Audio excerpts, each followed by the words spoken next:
Okay, a continuation of the 4 majors analysis for the 19th of October 2010. It's Christian from Serene Education, and I'm just looking at the Swiss franc. So the US dollar against the Swiss franc next on our CTC strategy template. I'll open up the daily, and you'll notice that the US dollar has actually found some bullishness against this pair, and what it's doing now is it's testing a previous breakout area, which happened to be the bottoms of these wicks over here. So what's that? 96,193. Okay, you'll notice that yesterday rated higher but fell to close higher. Okay, needs to close higher than that, and then we would look at the 20 period moving average as our next port of call, because it's used it in the past, and it's also previous highs. Okay, so let's have a look at the intraday time frame.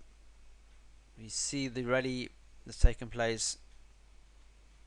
If I bring up the 30-minute chart, you'll notice that yesterday's trading, yesterday's trading, we saw it raise and then slightly pulled back during the latter part of yesterday. Well, all of yesterday, literally. Peaked out at 0.965 and then fell over and subsequently traded downside, and then we had a change in market sentiment at 4 o'clock GMT yesterday, and then it's been trading up in this range ever since. So where was it likely to go to? Well, on the 30-minute we're getting these exhaustion candles now taking place, where there's more action towards the bottom of the wick, so it could be confirming a bit of a pause to take place, or will be taking place. As long as it stays above the trend line, in particular on this time frame, would be great, and our ultimate target would still be here, up at what's that? It is 0.9650. Okay, so what is the CTC telling us? Well, we're still long on this, blue above everything. It's good. Same for the 15 minutes, also blue. And you can see how the 20 period moving average has been acting as a great support area for this as it trends to the upside. Moving averages are all crossed over and fanning nicely, confirming that bullishness. And our target still in play at 96.50. 5 minutes will be the same. This morning we had a breakout, and then the breakout failed to stick, and it's rolled over now. So first port of call would be back down here to the previous breakout, or that area around about 96.10. I'll just be very,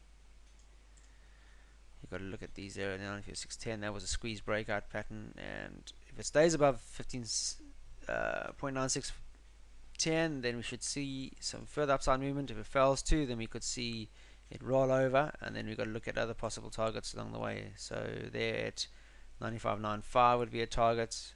Another one here at 95.85, and subsequently all the ones down to the downside. Uptrend.